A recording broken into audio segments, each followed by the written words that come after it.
नमस्कार दोस्तों, online classes study point में आप सभी का बहुत बहुत अभिनंदन, मोस्ट वेलकम। हम विज्ञान की क्लास में चल रहे थे। अपना जो तत्वों का वर्गीकरण था, उसके बाद में जो तत्वों के गुणों में जो आवर्तिता थी, उस गुणों की आवर्तिता में और एक गुण अपन पढ़ रहे थे जिसका नाम है संयोजकता। अर्थात अपन ने पढ़ा कि संयोजकता जो है वो संयोग करने की क्षमता, किसी भी तत्व के परमाणुओं के द्वारा संयोग करने की क्षमता ही क्या कहलाती है? संयोजकता कहलाती है। और संयोजकता को भी अपन ने आवर्त और वर्ग के अंदर पढ़ लिया था, किस प्रकार बढ़ती है, किस प्रकार घटती है आवर्त और वर्ग में, ऊपर से नीचे या बाएं से दाएं चलने पर। तो अपन ने इस संयोजकता को पढ़ लिया है। एक छोटा सा बिंदु यहाँ पर संयोजकता में रह गया। इस संयोजकता का दूसरा नाम है ऑक्सीकरण अवस्था। क्या नाम है? ऑक्सीकरण अवस्था भी इसको नाम से, ऑक्सीकरण अवस्था के नाम से भी जाना जाता है। ऑक्सीकरण अवस्था, ऑक्सीकरण अवस्था, इस ऑक्सीकरण अवस्था के नाम से भी संयोजकता को जाना जाता है। और ऑक्सीकरण अवस्था की परिभाषा में आपको बता दूं, इसकी परिभाषा क्या होगी। ऑक्सीकरण अवस्था की परिभाषा होती है कि कोई भी तत्व के जो परमाणु है, उन परमाणुओं के द्वारा या तो इलेक्ट्रॉन देना या इलेक्ट्रॉन ग्रहण करना, मतलब आवेशों का स्थानांतरण। आवेशों का स्थानांतरण, देखो आवेश हो सकता है या इलेक्ट्रॉन हो सकता है। जितनी संख्या में दो परमाणुओं के बीच में आवेशों का स्थानांतरण होता है या इलेक्ट्रॉनों का आदान प्रदान होता है, वो संख्या क्या कहलाती है? ऑक्सीकरण अवस्था कहलाती है। तो मैं यहाँ पे आपके सामने परिभाषा लिख देता हूं। परिभाषा मैंने ब्लैक बोर्ड पे लिखी है, देखो। तत्व का एक परमाणु दूसरे परमाणु से जितनी संख्या में आवेश या इलेक्ट्रॉन ग्रहण करता है, वो क्या कहलाता है? उसकी ऑक्सीकरण अवस्था कहलाता है। अर्थात तो कोई भी परमाणु है, वो दूसरे परमाणु से जितने आवेश या जितने इलेक्ट्रॉन ग्रहण कर रहा है, उनकी संख्या ही क्या कहलाएगी? ऑक्सीकरण अवस्था कहलाती है। अर्थात ऑक्सीकरण अवस्था क्या है? संयोजकता का दूसरा नाम है। संयोजकता के जगह आजकल ऑक्सीकरण अवस्था का प्रयोग किया जाने लगा है। एक बात मैं आपको और बता दूं कि एक तो परिवर्तित संयोजकता मैंने आपको बताया था कौन कौन से तत्वों की, एक तो डी ब्लॉक और एक एफ ब्लॉक, इनको परिवर्तित संयोजकता प्रदर्शित करते हैं ये, ठीक है, क्योंकि इनकी संयोजकता जो होती है वो एक से अधिक प्रकार की होती है। एफ ब्लॉक में अपन ने पढ़ा एक्टिनाइड और लेथेराइड दोनों, ठीक है, तो उनकी संयोजकता परिवर्तित होती है। एक 18वां वर्ग जो होता है, उसकी संयोजकता क्या होती है? 18वें वर्ग की संयोजकता शून्य होती है सामान्यतया। 18वें वर्ग की संयोजकता शून्य होती है या जीरो होती है। कैसे? क्योंकि ये 18वां वर्ग मैंने आपको बताया निष्क्रिय या अक्रिय गैसों का होता है। ये क्या होते हैं? इनका अष्टक पूरा होता है। अंतिम कोष में 8 इलेक्ट्रॉन कंप्लीट होते हैं, इनका अष्टक पूरा होता है, इसलिए ना तो ये इलेक्ट्रॉन लेंगे और ना ही इलेक्ट्रॉन देंगे। जैसे मैं बात करूं किसी भी तत्व की, जैसे हीलियम 18वें वर्ग में है, इसमें 2 नंबर पे आता है परमाणु क्रमांक, तो इसका अंतिम कोष जो है उसमें 2 इलेक्ट्रॉन है। भाई पहला कोष है उसमें 2 इलेक्ट्रॉन भरे जाते हैं और इसमें 2 पूरे भरे हुए हैं। फिर बात करूं मैं 8, 2, 10 नंबर पे, कौन सा तत्व आता है 10 नंबर पे? Hydrogen, helium, lithium, beryllium, boron, carbon, nitrogen, oxygen, fluorine, neon. कौन सा आता है? नियोन आता है। तो नियोन का भी अष्टक यहाँ पर पूरा कंप्लीट है। पहले कोष में 2 इलेक्ट्रॉन और दूसरे में 8 इलेक्ट्रॉन। तो अब इसका अष्टक पूरा है, तो ना तो ये कोई भी संख्या इलेक्ट्रॉन ग्रहण करेगा और ना ही इलेक्ट्रॉन त्यागेगा। अर्थात ये क्या है? शून्य संयोजकता वाला तत्व है। इसकी संयोजकता कितनी होगी? शून्य होगी। 18वां वर्ग मैंने आपको बताया था, कोई से भी एक ही वर्ग में ऊपर से नीचे जाने पर संयोजकता ना बढ़ेगी ना घटेगी, क्योंकि एक वर्ग की संयोजकता भी समान रहती है। क्यों रहती है? क्योंकि उसके अंतिम कोष में जो इलेक्ट्रॉन होते हैं वो सभी में क्या होंगे? समान होंगे। तो यहाँ पे 18वां वर्ग पूरा जो है उसकी संयोजकता क्या होगी? शून्य होगी। क्यों होगी? क्योंकि उनका अंतिम कोष जो होता है वो सामान्यतया लगभग पूर्ण होता है, उसका अष्टक क्या होता है? पूर्ण होता है। ये अपने संयोजकता कंप्लीट हो गई है। नेक्स्ट गुणधर्म में अपन चलते हैं, गुणों की आवर्तिता में चलते हैं, वो है परमाणु का आकार। कौन सा है? परमाणु का आकार। एक बार आप इसका स्क्रीनशॉट लीजिए।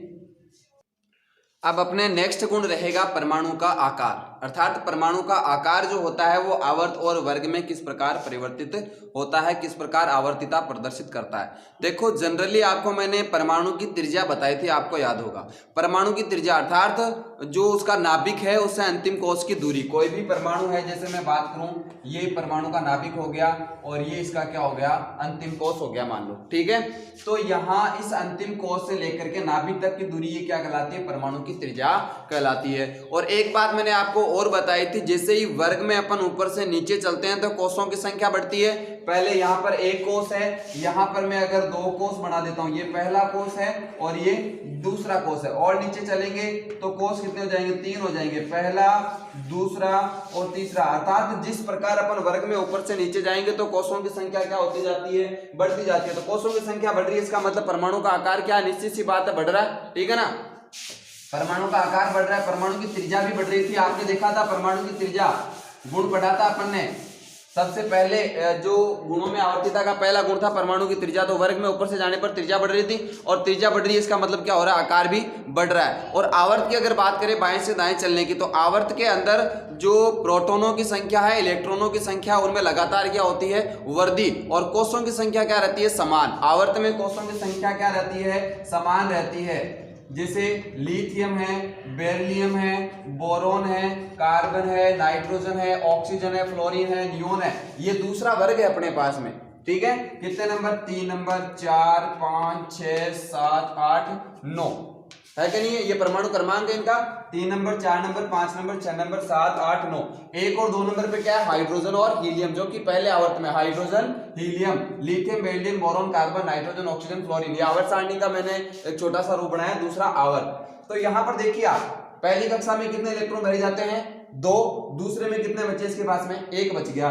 यहां पर आ जाओ, पहली कक्षा में 2 इलेक्ट्रॉन, दूसरे में कितने बच गए, 2। यहां पर पहली कक्षा में 2, दूसरे में कितने बच गए, 3। यहां पे पहले में 2, दूसरे में 4, पहले में 2, दूसरे में 5, पहले में 2, दूसरे में 6, पहले में 2, दूसरे में 7। इस प्रकार अपन जैसे जैसे आगे बढ़ रहे हैं तो यहाँ पर प्रोटॉनों की संख्या बढ़ रही है। परमाणु क्रमांक बढ़ रहा है कि नहीं बढ़ रहा, परमाणु क्रमांक बढ़ रहा है, लेकिन कोशों की संख्या समान है। इसमें भी 2 कोश थे, पहला दूसरा, पहला दूसरा, पहला दूसरा, मतलब सभी में क्या है, कोशों की संख्या समान। अर्थात आवर्त में बाएं से दाएं जाने पर कोशों की संख्या समान रहेगी। यहां पर भी कोश कितने रहेंगे, 1 और 2। यहां पर भी कोश कितने रहेंगे, 1 और 2। यहां पर भी कोश कितने रहेंगे, 1 और 2। यहां पर भी कोश कितने रहेंगे, 1 और 2। अर्थात कोशों की संख्या समान है।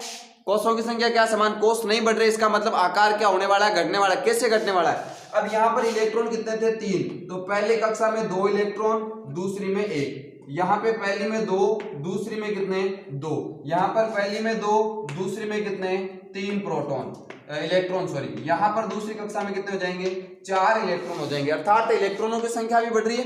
परमाणु क्रमांक बढ़ने से क्या बढ़ रहा है, इलेक्ट्रॉनों की संख्या। और आपको सबको पता है कि चुंबक का टुकड़े जितने भी बड़े होंगे उनमें आकर्षण भी क्या होता जाएगा, बढ़ता जाएगा। जबकि कोशों की संख्या क्या है, समान। अर्थात उनके बीच में दूरी समान है। अगर उनका आकार बढ़ा रहे हैं अपन, 2 चुंबक के टुकड़े हैं, उनके बीच में दूरी समान है, आकार बढ़ेगा तो उनमें आकर्षण निश्चित सी बात है बढ़ेगी, है ना।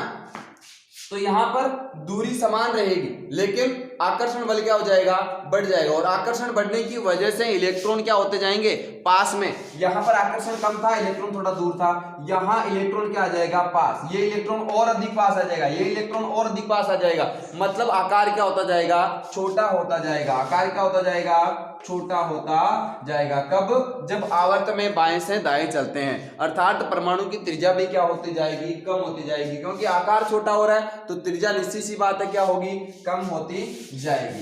अब अपन बात करते हैं परमाणु की त्रिज्या की। परमाणु के आकार में अपन परमाणु की त्रिज्या में कैसे चलेंगे, परमाणु के आकार से परमाणु की त्रिज्या में कैसे चलेंगे, जबकि त्रिज्या तो अपन ने पहले पढ़ ली। परमाणु का आकार मापना एक बहुत ही कठिन कार्य है, क्योंकि कोई भी परमाणु जो है वो स्वतंत्र अवस्था में नहीं पाया जाता। जैसे मैं बात करूं, किसी भी पदार्थ को तोड़ते जाते हैं, अंत में एक सूक्ष्मतम कण प्राप्त होता है जिसके और अधिक टुकड़े नहीं होते। जैसे मैं बात करूं इस चौंक के टुकड़े की, तो चौंक के अपन टुकड़े करते जाते हैं। आप अंगुली पे देख रहे हैं परमाणु बहुत सारे लगे हुए हैं, इनके भी अपन क्या करते जाएंगे, और टुकड़े करते जाएंगे। लास्ट में एक सूक्ष्म कण प्राप्त होगा जिसका टुकड़ा नहीं किया जा सकता, लेकिन फिर भी वो एक समूह के रूप में रहेगा। अभी यहां पर बहुत सारे परमाणु लगे हुए हैं अंगुली पे, चौक के जो पाउडर है उसके बहुत सारे परमाणु लगे हुए हैं। अब इसमें से केवल अकेला परमाणु निकालना संभव है क्या, असंभव है। अर्थात परमाणु के आकार को मापना क्या है, असंभव है। अपन उसके आकार को पता कैसे लगाएंगे, उसकी त्रिज्या से उसका पता लगाएंगे, और त्रिज्या भी मापना मुश्किल है। तो त्रिज्या मापेंगे कैसे अपन, क्योंकि अकेला परमाणु जो है वो अकेला परमाणु कभी स्वतंत्र अवस्था में पाया ही नहीं जाता, या तो अणु के रूप में होगा, या यौगिक के रूप में, या फिर परमाणुओं के समूह के रूप में होगा। परमाणु कभी भी अकेला स्वतंत्र अवस्था में नहीं पाया जाता। तो चलो अपन बात करते हैं उसकी त्रिज्या के बारे में। उसकी त्रिज्या से उसके आकार का कैसे पता लगाया जाता है। पहले अपन परमाणु के आकार की बात कर लें। नाभिक से अंतिम कोश तक की दूरी, अंतिम कोश तक की दूरी जो होगी, उसी के आधार पर अपन परमाणु का आकार निकालेंगे। दूरी के आधार पर, नाभिक से अंतिम कोश तक की दूरी के आधार पर अपन परमाणु के आकार का माप करेंगे। देखो, एक तो परमाणु की त्रिज्या होती है सहसंयोजक त्रिज्या। कौन सी होती है? सहसंयोजक त्रिज्या। और एक परमाणु की त्रिज्या होती है वान डेर वाल त्रिज्या। कौन सी होती है? वान डेर वाल त्रिज्या। अपन परमाणु के आकार का पता इन दो त्रिज्याओं के आधार पर लगाएंगे। एक तो कौन सी त्रिज्या? सहसंयोजक त्रिज्या, और एक कौन सी है? वान डेर वाल त्रिज्या। सहसंयोजक त्रिज्या आपको पता यहां पर चल रहा होगा। सहसंयोजक एक बंध होता है। सहसंयोजक क्या होता है? बंध जिसमें इलेक्ट्रॉनों की साझेदारी दोनों परमाणुओं के द्वारा बराबर होती है। ध्यान रखना, जैसे यहां पर मैं आपके सामने, ये मान लो कोई परमाणु है और ये कोई दूसरा परमाणु है, ठीक है। ये इसका नाभिक हो गया, ये इसका नाभिक हो गया, ठीक है। अब दो परमाणु है, ये इसकी अंतिम कक्षा और ये दूसरे परमाणु की अंतिम कक्षा। इनके बीच में मान लो दो इलेक्ट्रॉनों की साझेदारी हो रखी है। दो इलेक्ट्रॉनों की क्या हो रखी है? साझेदारी। तो साझेदारी हो रखी है, इसका मतलब क्या है? सहसंयोजक बंध है। और ध्यान रखना, यहां पर सहसंयोजक बंध एक ही तत्व के परमाणुओं में होना चाहिए। एक ही तत्व के परमाणु में सहसंयोजक, जैसे हाइड्रोजन H2। हाइड्रोजन एक क्या है? तत्व है। अब हाइड्रोजन के दो परमाणु, अर्थात एक तो H परमाणु और दूसरा भी H परमाणु, दोनों परमाणु किसके होने चाहिए? हाइड्रोजन के होने चाहिए। अब इन दोनों के बीच में सहसंयोजक बंध है, क्योंकि परमाणु, हाइड्रोजन परमाणु के पास में एक इलेक्ट्रॉन है। कितने इलेक्ट्रॉन? एक। और अगर उसको अंतिम कोश पूरा करना है, उसके एक ही कोश है, और उसी कोश को पूरा करने के लिए पहले कोश में कितने इलेक्ट्रॉन भरे जाते हैं? दो। तो इसको दो इलेक्ट्रॉन करने के लिए इसके पास में एक इलेक्ट्रॉन था, इसके पास में एक इलेक्ट्रॉन था, दोनों ने उन दोनों इलेक्ट्रॉनों की क्या कर ली? साझेदारी। और साझेदारी में इसका भी अधिकार होगा, इसका भी अधिकार होगा। पहली कक्षा में इसके भी दो हो गए और पहली कक्षा में इसके भी दो हो गए। दोनों हाइड्रोजन परमाणुओं का पहली कोश क्या हो गया? पहला कोश पूरा हो गया, कंप्लीट हो गया। हुआ कि नहीं हुआ? अर्थात इन्होंने बीच में कौन सा बंध बनाया? सहसंयोजक, मतलब साझेदारी वाला। कौन सा बंध? साझेदारी वाला। अब ध्यान रखना, इनके बीच में जो साझेदारी वाला बंध बना हुआ है, इनके दोनों नाभिकों के बीच की दूरी, ध्यान देना, इन दोनों परमाणुओं के जो नाभिक हैं, उन नाभिकों के बीच की दूरी का आधा कर देते हैं। उन दोनों परमाणुओं के नाभिकों के बीच की दूरी का आधा, मतलब यहां से लेकर के यहां तक। ये क्या है? इस सहसंयोजक त्रिज्या को प्रदर्शित करता है। परमाणु की सहसंयोजक त्रिज्या क्या होगी? दो एक ही समान तत्व के परमाणु, या एक ही तत्व के दो समान परमाणु, एक ही तत्व के दो समान परमाणु कौन से बंध से जुड़े हुए हैं? सहसंयोजक बंध से जुड़े हुए हैं। कौन से बंध से? सहसंयोजक बंध से। और उन दोनों परमाणुओं के नाभिकों की बीच की जो दूरी है, उस दूरी का क्या कर दें? आधा। क्या कर दें? आधा। ये पूरी दूरी है, ये क्या होगी? आधी होगी। तो ये आधी क्या कहलाएगी? त्रिज्या कहलाएगी। सीधी सी बात है, दो वर्त है अपने पास में, उन दोनों वर्तों के केंद्र की बीच की दूरी अगर समान होनी चाहिए, दोनों वर्तों का आकार क्या होना चाहिए? समान। दोनों वर्तों के केंद्र से अगर अपन दूरी माप लें और उस दूरी का क्या कर दें? आधा कर दें, तो एक वर्त की त्रिज्या आ जाती है। आती कि नहीं आती? इसी प्रकार यहां पर अपनी कौन सी त्रिज्या आ गई, सहसंयोजक त्रिज्या। और वान डेर वाल त्रिज्या क्या होती है, देखो वान डेर वाल त्रिज्या में क्या होगा, सहसंयोजक बंध नहीं होगा। क्या होगा, सहसंयोजक बंध नहीं बनता है। ठोस अवस्था में कोई एक पदार्थ है, कौन सी अवस्था में, ठोस अवस्था में एक पदार्थ है जिनमें दो परमाणु अनाबंधित है। क्या है, अनाबंधित। ये इसका नाभिक है और ये इसका नाभिक है। यहां पर सहसंयोजक बंध था दोनों के बीच में, यहां ये अनाबंधित। अनाबंधित का मतलब इनमें बंध नहीं है। एक पदार्थ के निकटतम दो परमाणु जो अनाबंधित हो, उनके नाभिकों के बीच की दूरी, उनके नाभिकों के बीच की दूरी का क्या कर दें, आधा कर दें। अर्थात यहां से लेकर के यहां तक ये दूरी क्या कहलाएगी, वान डेर वाल त्रिज्या कहलाती है। देखो दोनों में ही अपन को क्या करना है, दो नाभिकों के बीच की दूरी का आधा करना है। यहां पर सहसंयोजक बंध की दूरी का आधा करना है और यहां पर जो अनाबंधित परमाणु है उनके नाभिकों के बीच की दूरी का आधा कर देना है। क्या कर देना है, आधा। देखो दो वर्त है और दोनों वर्त समान आकार के, दोनों वर्त क्या है, समान आकार के। इनके नाभिकों के बीच की दूरी माप ली अपन ने और उस दूरी का अपन ने क्या कर दिया, बराबर आधा कर दिया। तो एक परमाणु की क्या आ जाएगी, त्रिज्या आ जाएगी, एक वर्त की क्या आ जाएगी, त्रिज्या। त्रिज्या क्या होती है, नाभिक से परिधि या फिर नाभिक से अंतिम कोश। ये नाभिक रहा अपना, ये अंतिम कोश रहा, ये नाभिक रहा, ये अंतिम कोश। दोनों का आकार बराबर है तो इन दोनों नाभिकों के बीच की दूरी माप करके आधा कर देंगे तो उसकी क्या आ जाएगी, त्रिज्या आ जाएगी। अब दोनों की परिभाषाएं लिख लो आप।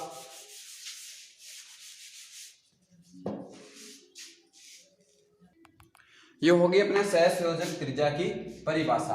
एक ही तत्व के दो समान परमाणु, एक ही तत्व के दो समान परमाणु उनके सहसंयोजक बंध से अगर बंधे हुए हैं तो उनके नाभिकों के बीच की दूरी का क्या कर देंगे, आधा कर देंगे तो उस परमाणु की सहसंयोजक त्रिज्या अपने पास में आ जाएगी। दो समान परमाणु है एक ही तत्व के, उन दोनों के नाभिकों के बीच की ये दूरी होगी, इस दूरी का क्या कर दें, बराबर आधा, 1/2 कर दें तो ये 1/2 त्रिज्या ये क्या कहलाएगी, सहसंयोजक त्रिज्या कहलाती है। क्या कहलाती है, सहसंयोजक त्रिज्या कहलाती है, सहसंयोजक त्रिज्या। इसका स्क्रीनशॉट लो, फिर अपन वान डेर वाल त्रिज्या के बारे में चर्चा करते हैं।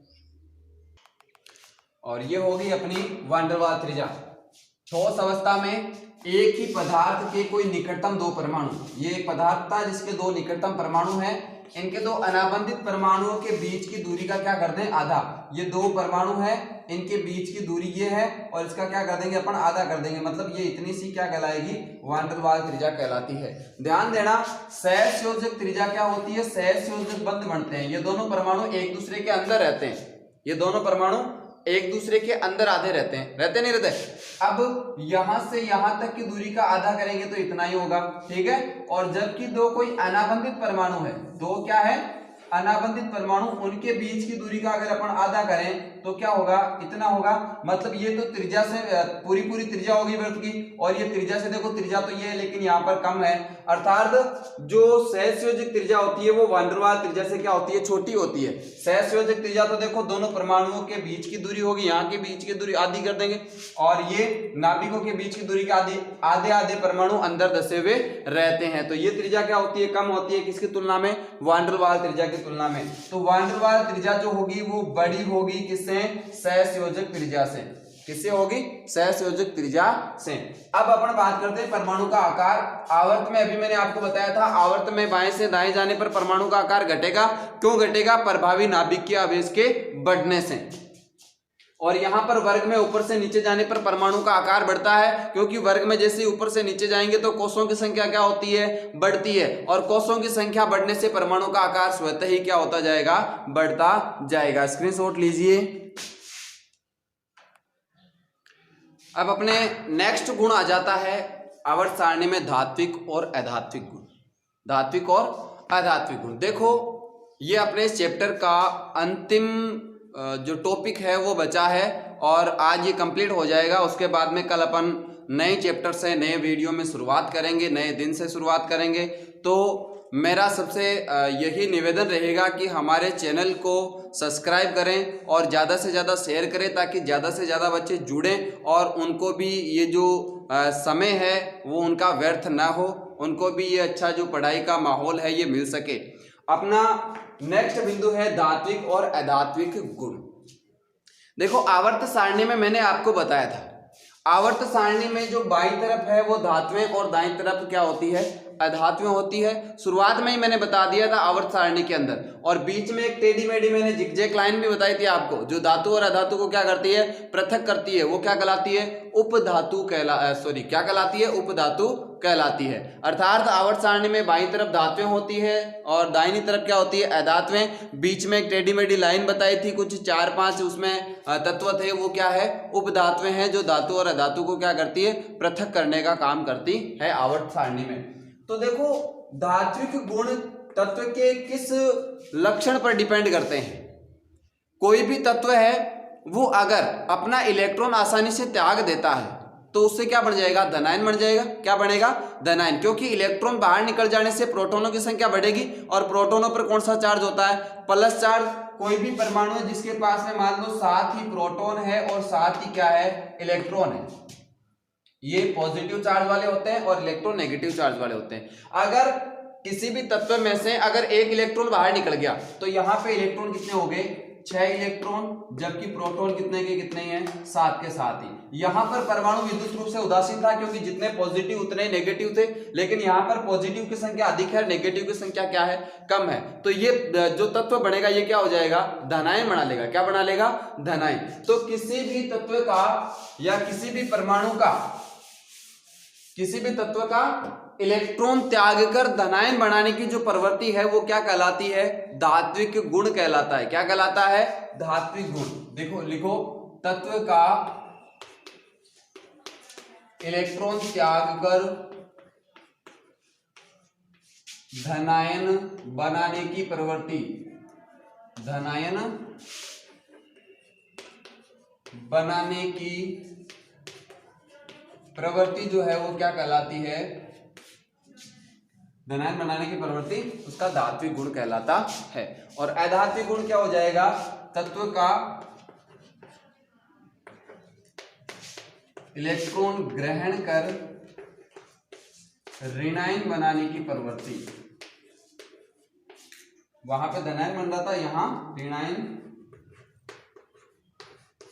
बनाने की जो प्रवृत्ति है वो क्या कहलाएगी, उसका अधात्विक गुण कहलाता है। अर्थात अगर कोई तत्व जो है वो अगर धनायन बना रहा है तो वो धातु होगा, और वो आसानी से ऋणायन बना रहा है तो वो क्या होगा, अधातु होगा। तो आपको एक बात बता दूं, धनायन और ऋणायन कब बनते हैं। अपन ने इलेक्ट्रॉन लब्धि एंथैल्पी और आयनन एंथैल्पी का जिक्र किया था इसी चैप्टर में पीछे, है ना। तो आयनन एंथैल्पी क्या थी, इलेक्ट्रॉन निकालने पर या इलेक्ट्रॉन को त्याग करवाने पर दी जाने वाली ऊर्जा क्या कहलाती है, आयनन एंथैल्पी कहलाती है। और इलेक्ट्रॉन जोड़ने पर अर्थात इलेक्ट्रॉन ग्रहण करने पर जो ऊर्जा बाहर निकलती है वो कौन सी है, इलेक्ट्रॉन लब्धि एंथैल्पी। तो किसी भी जो अपन वर्ग और आवर्त की बात करें तो वर्ग में अपन ऊपर से नीचे जाते हैं, वर्ग में, और यहां बता देता हूं आवर्त में। वर्ग में ऊपर से नीचे जाने पे सीधी सी बात है, परमाणु का आकार बढ़ता है, कोषों की संख्या बढ़ती है, तो अंतिम कोष के और नाभिक के बीच में दूरी बढ़ेगी। भाई आकार बढ़ रहा है तो अंतिम कोष और नाभिक के बीच की दूरी बढ़ेगी, और दूरी बढ़ने से इलेक्ट्रॉन और प्रोटॉन के बीच में आकर्षण क्या हो जाएगा, कम होता जाएगा। आकर्षण क्या होता जाएगा, कम होता जाएगा। तो आकर्षण कम होने से उसका इलेक्ट्रॉन जो है वो आसानी से बाहर निकल जाता है, उसका इलेक्ट्रॉन क्या हो जाता है, आसानी से बाहर निकल जाता है। जैसे वर्ग में अपन ऊपर से नीचे जाने पर, वर्ग में ऊपर से नीचे जाने पर धात्विक गुणों में क्या होगी, धात्विक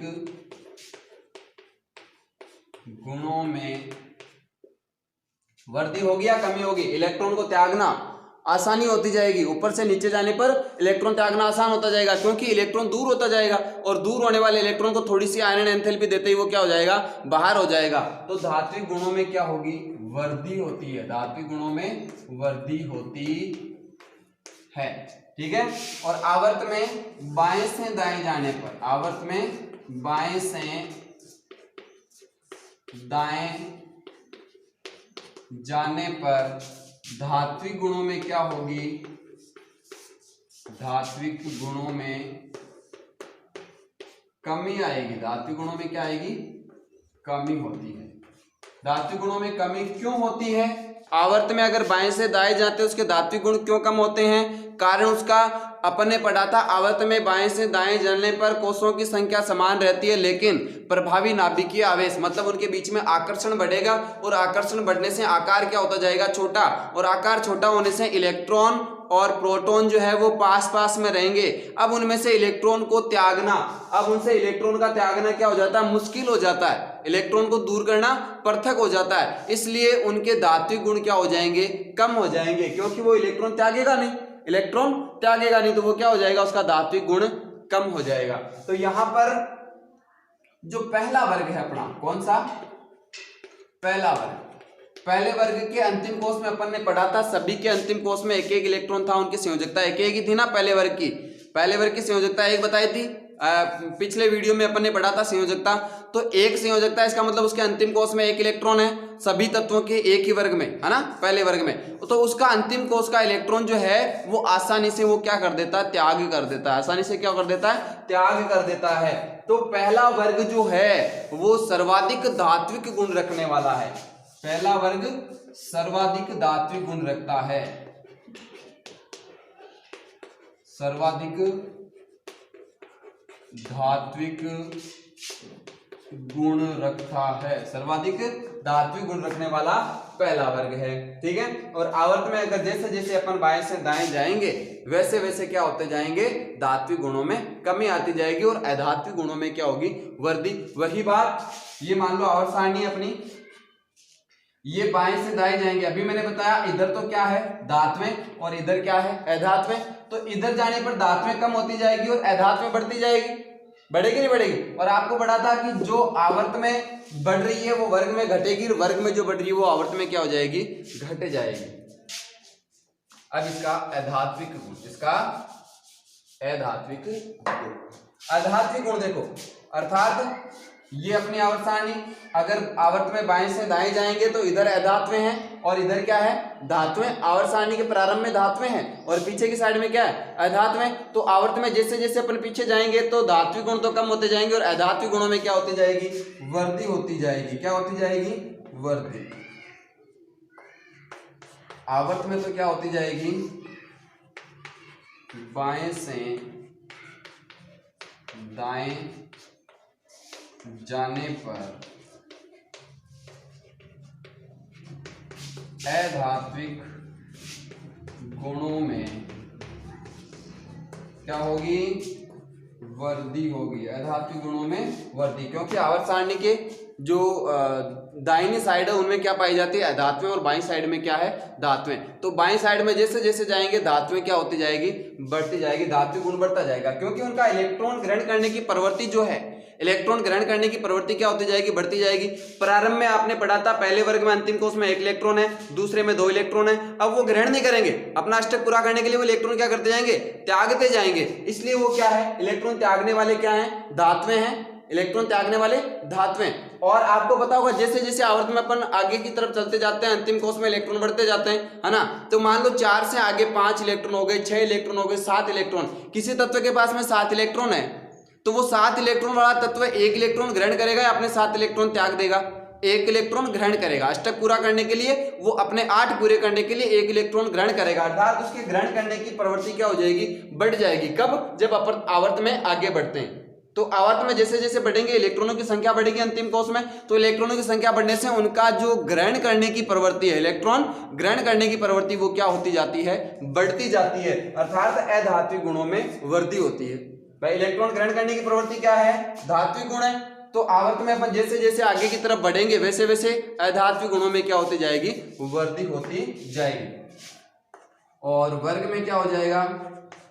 वर्ग में ऊपर से नीचे जाने पर, ऊपर से नीचे जाने पर आपको पता है ऊपर से नीचे वर्ग में चलेंगे तो आकार क्या होगा? बढ़ेगा, और आकार बढ़ने से अंतिम कोष का इलेक्ट्रॉन क्या होता जाएगा? दूर होता जाएगा और आसानी से बाहर निकल जाएगा। ग्रहण वो नहीं करेगा, ग्रहण नहीं करेगा। जैसे जैसे नीचे जाएंगे ग्रहण करने की प्रवृत्ति कम होती जाएगी। इसका मतलब वर्ग में ऊपर से नीचे जाने पर अधात्विक गुणों में कमी आएगी। अधात्विक गुणों में क्या आएगी? अधात्विक गुणों में कमी आएगी। ठीक है, कारण इनके मैंने आपको बताई दिए हैं। मैक्सिमम सभी गुणों के अंदर लगभग ये दो कारण आपके सेट हो जाएंगे, एक तो परमाणु की जो आकार है और एक प्रभावी नाभिकीय आवेश। लगभग मूल इनका जो कारण है वो यही है, प्रभावी नाभिकीय आवेश और कोषों की संख्या, या फिर जिनको अपन परमाणु का आकार भी कह सकते हैं। वर्ग में ऊपर से नीचे जाने पर, वापस रिपीट कर रहा हूं, वर्ग में ऊपर से नीचे जाने पर आपको पता होगा कोषों की संख्या बढ़ रही है। कोषों की संख्या बढ़ने से परमाणु का आकार बढ़ेगा, आकार बढ़ने के साथ में इलेक्ट्रॉन दूर होता जाएगा, और इलेक्ट्रॉन दूर होने से प्रभावी नाभिकीय आवेश का मान क्या होता जाएगा, कम होता जाएगा। और आवर्त के अंदर बाएं से दाएं जाने पर कोषों की संख्या समान रहती है, आकार उसका छोटा होता जाएगा, प्रभावी नाभिकीय आवेश बढ़ता जाएगा। प्रभावी नाभिकीय आवेश बढ़ने से इलेक्ट्रॉन नाभिक के पास में आएंगे, क्या हो जाएंगे, नाभिक के पास में आ जाएंगे। अपना ये चैप्टर जो तत्वों के सिद्धांत थे, परमाणु सिद्धांत, तत्वों का वर्गीकरण था और तत्वों के आवर्तित गुणधर्म थे, कंप्लीट हो चुका है। और नेक्स्ट वीडियो में अपन नए चैप्टर के साथ में मिलेंगे। आज के लिए बस इतना ही, मिलते हैं फिर नए चैप्टर के साथ। थैंक यू, धन्यवाद।